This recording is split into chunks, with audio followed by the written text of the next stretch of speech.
Hi, Melanie Muenchinger here, illustrator for Gina K Designs. Today I'm sharing a new project with you with my newest set from Gina K Designs, Stately Flowers 9.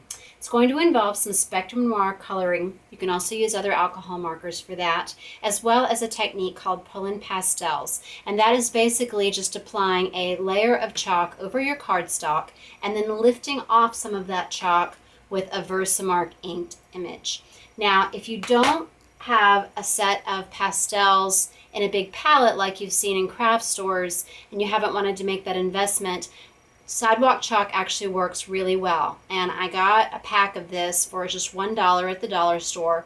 It had white, yellow, blue, pink, green, and orange in pastels, so you're not going to have every shade that you would want to match your particular cardstocks, but these are a great way to get started and see if you like the technique, and it'll go a really long way. It produces a different look, obviously, depending on the color cardstock that you use. So for this project, you will be needing the Stately Flowers 9 set and some blocks to put those images on. The Spectrum Noir markers that I'm using today, we have the IG2 for a shadow, the EB6 and EB3 for that woody stem on the apple blossom, the DR1, PP6, PP1, and PP2 for the petals. We're going to be making it just a real pale pink today with some hot pink accents, and finally some of the CG3 green.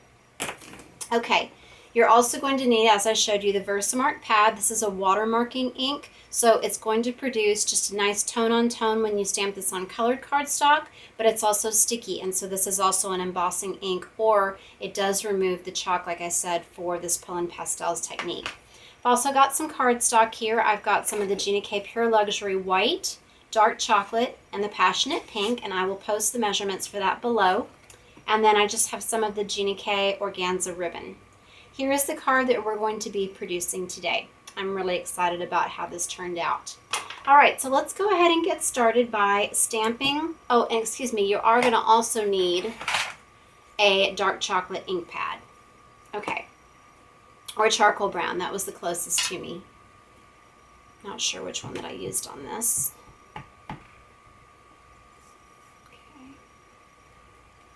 And there's a lot of different ways that you can turn this. I didn't do a whole lot of contour lines in this stamp, so you have a lot of liberty with how you want it to fit your design. But I had it facing this way on the card. All right. Okay, now let's go ahead and we will color this quickly, and then I will do that Pullin Pastel technique. So let's go ahead and we're going to just fill in the green on the leaves.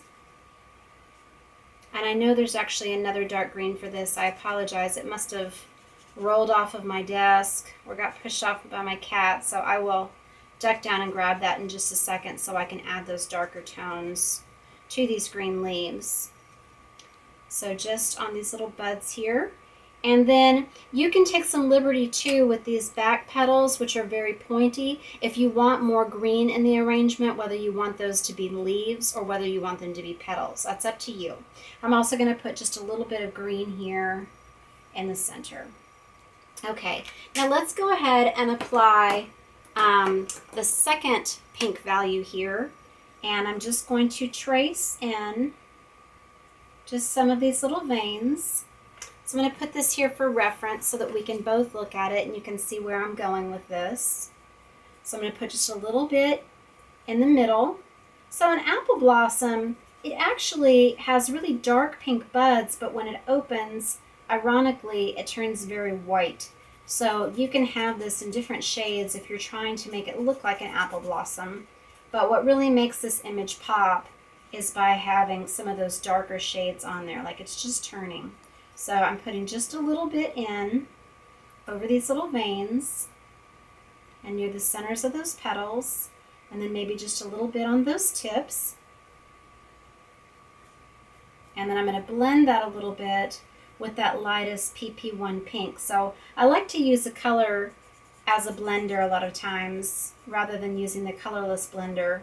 And then you get another shade in there and you're just able to move it around a little bit better. And then I'm just going to put some under that where it's turning. Okay. I forgot to color this little part right here. Okay.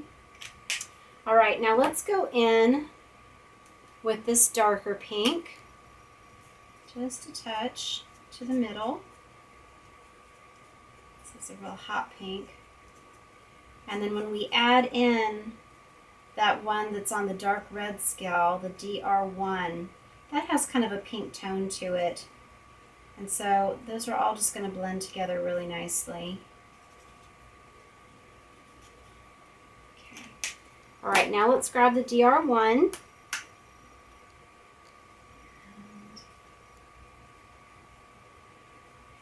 So it's looking more red now, but then when we blend it with the pink, when we go back in, that's going to turn kind of more of a fuchsia. And this might end up looking just a little bit different from my sample, and that's okay. Each one's different. Okay, now I'm going to take that PP1 and I'm just going to swirl that over these colors. And that's going to just fade out there. And you can pull that out onto the petal. It really just depends on how much pink you want or how much white you want. But they're just a really pale, kind of a shell pink. So it's up to you how much you want to do with that. And then if you want to do some tip-to-tip coloring for a little bit more blended look, you put this to this PP6.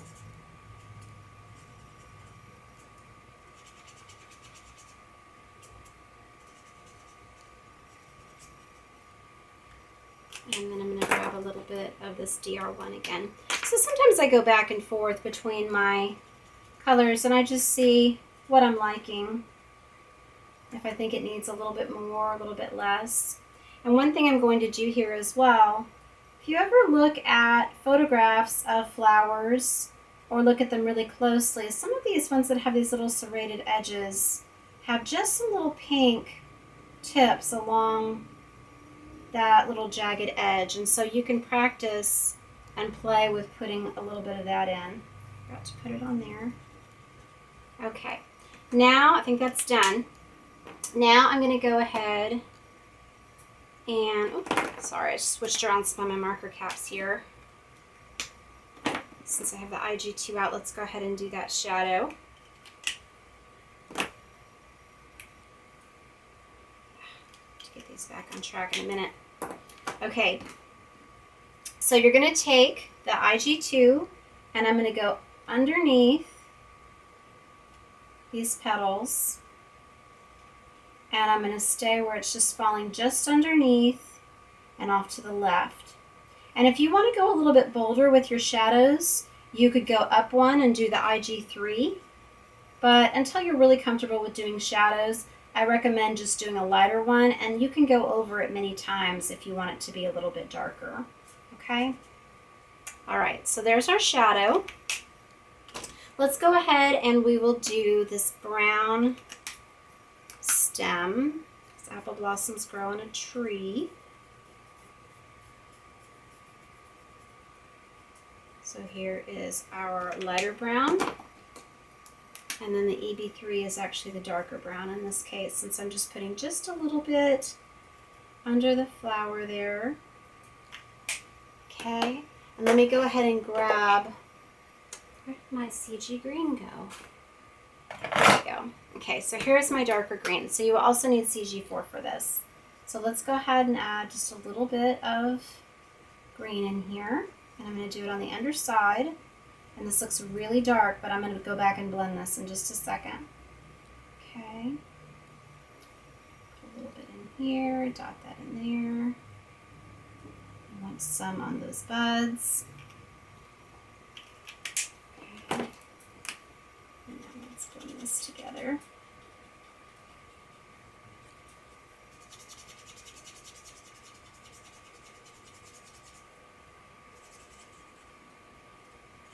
Okay, so there's our flower.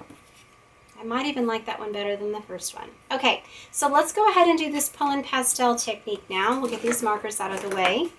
And we're going to apply our chalk. Now you can go directly onto the cardstock if you want, but obviously that is going to be a little bit rough just because the edge of this is not completely flat. So I'm going to go ahead and I'm just going to take this sponge dauber and blend that in. But what you can also do is just go right onto that chalk and then apply it, and that's going to provide a much smoother look, as you can see here. So it doesn't completely cover. You can still see that cardstock color through, and again, it's just going to depend on how dark a one that you choose, and depending on what look, if you want that rougher look. But I do recommend blending it just because there is going to be dust coming off of it, and you don't want that to continue to come off. Once you've done this, it's pretty much set into that cardstock. Okay, now we're going to take the script from the Stately Flowers 9, and this is going to make it look like it's two different pattern papers. So we're going to create a border on this side here, and I'm just going to stamp it, and then we'll re-ink it, stamp it again, and then stamp it a third time. And so now we have this border. Okay, now let's go ahead and we're going to take the smaller apple blossom, and I love always using a coordinating image to make a background to really make my colored focal point pop. So you can see just how pretty that is, and you can cover this whole thing if you want, or you can just have them in a few choice places. I'm adding 3 because odds are always good, and they're just going to peek out around the edges of that. Okay. So I encourage you to try this with lots of different colored cardstocks and just see what happens. See what you like. You're going to get some really beautiful results. So I'm just going to lay this right on the edge of that border, and then I'm going to put some of the adhesive. Oh, my adhesive's not working. Grab another adhesive. Apologize for not being as prepared today as I am some other days. Didn't realize that. So just wrap that around, and you save ribbon by doing it with the adhesive. And then we are going to, and you can kind of give it some wiggle room if you don't have it completely straight, or redo it. This is actually the removable adhesive from Scrapbook Adhesives by 3L. So I'm going to just place that. This is a 4 by 5 1/4 mat. It's my favorite size for putting on A2 size cards. And then we will just add, forgot to add the little greeting. I just used a tiny greeting from this. I did hello. And I like using hello when I'm putting a focal point on cards and I don't maybe know necessarily what occasion I'm going to send it for later. This way you can lead into happy birthday or get well or anything with just a simple little hello. So I think it's just a nice one to have. And it just tucks right into the corner of that mat. So I'll put some adhesive on this, and I'm just going to tuck it just under the edge of, oh, I forgot I put the ribbon over a little bit further on the other card. I'm just going to put it right here, I think, because I want it just under that stripe. And the card is done. I hope you enjoyed this technique. I hope you pick up some chalk if you don't have any already, because it's really fun to play with different stamping techniques. I hope you enjoyed this video. Please visit my blog, Hands, Head, and Heart, and Stamp TV for more inspiration with my sets and other sets from Gina K Designs. And I would love it if you subscribe to my YouTube channel. Thank you for watching.